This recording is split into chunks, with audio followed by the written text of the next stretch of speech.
So we're gonna start with some of the benefits. So Dan, what are some of the big benefits that you're finding when we do the self-showings? Yeah, absolutely. There's lots of benefits to the self showings. The main ones I want to go over are the amount of showings that we can fit in one day. Say we're renting 5 properties at one time. We can do 10 showings per day on each property. Now, that's also going to be a benefit for getting more people in there to see the property and just more flexibility for getting more showings in. The tracking on this is great for the follow up and just seeing if a prospect is interested in more than one property. We can get the feedback from them and just kind of. What do you mean by tracking? How does that work? How does it track? So when they come in as a prospect, they register, they create a profile, and that's when. Okay. So like they create a profile on the software, right? Yes. So that's how it works. So when they create so are we able to see that when they do that? Yes, we are able to see their profile, which houses they are interested in, and yeah, we'll. And do we get to see where they've gone, where they've looked at? What if they looked at more than one property? Do we see that too? We will be able to see if they come in for each property, and actually on the message center, it has a list of all the properties that they are interested in or that they have viewed. Well, that's really cool. So I mean that's a great follow-up tool too, then, right? Because you get not only can we do a lot more viewings, because like how many if we did it the old-fashioned way, we just had a regular old lockbox on a door and a tenant called and had to schedule a showing with you on your calendar. How many showings do you think you could do a day? Oh, I would do about 3 to 8 showings per day. And how many times in that time, in those 3 to 8 showings that you were personally doing, do you think you got stood up? About 25% of the time. Okay. So you might be getting on average 5 to 6 showings a day with 8 to 10 appointments happening, but with this, you just mentioned that we have maybe 5 properties up and we could get 10 appointments through the door on each one. So that's 50 versus 8. Is that a true statement? Yes, exactly. That is very fair to say. And I've noticed a significant increase just on an anecdotal level from a company standpoint. I've noticed just a significant increase in how fast we rent properties now since we've adopted this technology. And I know you like it too, because more properties we rent, more money we make, right? So, absolutely, yeah. The benefits, people. They will view the properties if it's a good fit for them, the neighborhood, what they're looking for on the interior of the house, the yard. If they like it, they'll do the application that day. So that kind of ties into the follow-up. I will end up giving them a call after their viewing, see if they have any questions, any feedback, and then kind of take them through what the application process and move-in process looks like. So what are you doing now since we've freed up so much of your time from, I mean, you still have to go out and do a showing every once in a while, but we've freed up a lot of your time. So what does that free you up to do as a benefit to our clients now? Sure, yeah, that frees me up to visit the properties more often. I'm checking on maintenance work orders and checking on and inspections. I'll be there for the municipality inspections, and then just any other major tenant issues and property visits, really just multifamily, single family, getting in there, making sure everything looks good for the showings, and that's something you wouldn't have had time to do in the past because you would have been too busy trying to lease new properties to new tenants. So now we have, not only we get more applications in on a daily basis, we're able to provide better service to the client by making sure their property is better taken care of.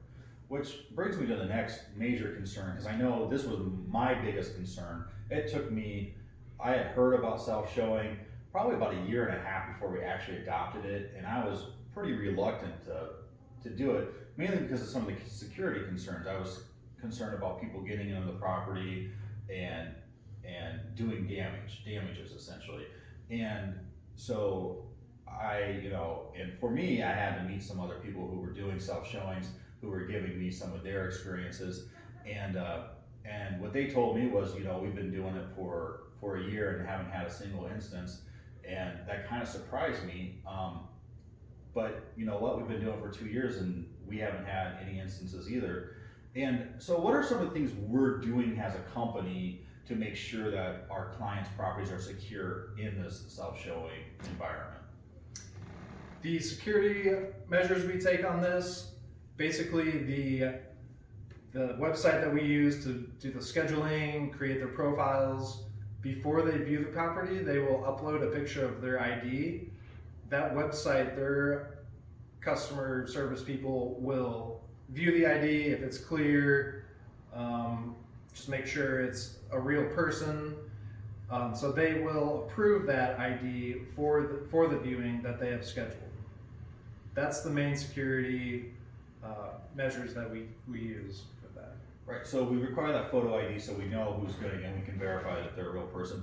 Now, depending on the provider that you choose, some even will require a credit card and even the tenant to put $1 down, depending on which provider. We have found that the photo ID provides enough verification for us.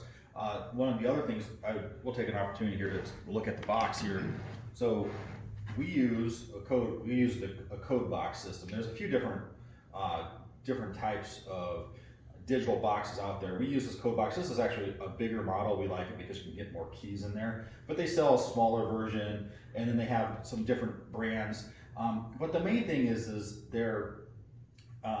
they connect to a satellite essentially. So when a tenant registers to see a property, they select the time they want to go see the property, and then the satellite, or the magic of the internet and technology, will generate a individual code for that person that's good for, I think it's an hour that they get. So they get the code, and they get maybe 1 to 2 hours time frame that they can use that code to push into this box and open it up and get the key, and then hop into the property and look at it.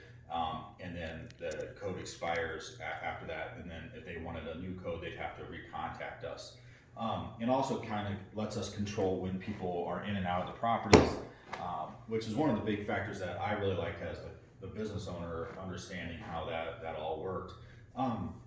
Now, from your side, Dan, we talked about, we almost forgot to mention the flexibility to the tenant, because they can select whatever time they want to go see this property, right? Yes, yeah, that is a huge advantage.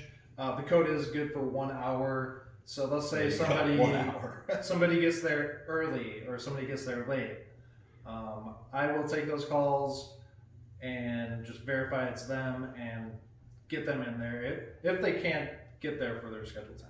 Okay, but so the point though is, you don't typically like to go out and show properties at 8 p.m., do you? No, I do not. Okay. But a lot of times, a lot of people work from 9 to 5, and the only time they're really available to go look at a potential property is 5:30, 6, 6:30, 7, when you want to be eating your dinner. And so that's always been a struggle for landlords and leasing agents and property managers, is working around potential tenants' schedules so they can show the property. This eliminates that struggle, because we can say, great, you're approved, go look at it when you want to look at it, and that's like I like to call striking while the iron's hot. They're interested in the property, they can go see it that day. They don't have to wait 48 hours to get on Dan's schedule, and Dan doesn't have to get showed up when they forget about it 48 hours from now. So that's one of the greatest benefits, is just that flexibility to the prospect. And another item, can we control the times that the box is available to tenants? Yes, yeah, Joe. We set the timing from 8 a.m. to 8 p.m. So that's what we choose to do. We don't want people in our properties after 8 p.m. Or before 8 a.m. But if there's an exception, you can make it on an individual case, right? I can, yeah. If their ID is verified they send me a message on the website saying this won't work for me for some reason. Contact them and find out a time for them that does work. Cool. Well, let's close this up with just a few. If somebody does decide to use this technology, let's give them a few tips, a couple rules of the road that really help implement this. Some things that we've learned as we've utilized this. So I'll let you. What's the biggest thing you think to help implement this that has the biggest impact? The biggest thing would have to be the follow up with the viewings. It's the follow up because they want to talk to the person before they put in the application. There's real estate scams out there, so people want to be careful with that. So I'm here to kind of take them through that process, let them know how everything's going to go. And then with the just having the property ready for them to view, it's just leasing 101. It's having the property clean and in good condition for them to view the property in. So we're going to get the best renters and have a good property for them to move into. Okay, so that's just prep your property before you once again, property 101. Make sure it's spick and span, smells nice, so they're not walking in. But when people when there's traffic, it does tend to get a little so every once in a while you have to re-clean the property. Does that happen? It does happen, yeah. When there's back to back viewings, which sometimes that does happen. There's just wear and tear from people coming in and out, so that does happen sometimes. That could be a little bit of a drawback, but I think it's the benefits far outweigh maybe the potential extra clean that you have to do. And then just once again, what would be the biggest thing security wise that you think that you need to tell people that are thinking about this? The ID verification is just the number one thing that's keeping these properties safe. When somebody goes in to schedule one of these, they upload their ID. What happens if they upload their ID and it's hard to make it out? The website that we use, it will deny them automatically. So I will review those, and if it's clear and it's a good ID and I've talked to the person, we can override that to get them in there. All right. Well, I think that's going to do it for this video. I hope you found some of what we talked about helpful, and thanks for watching. All right.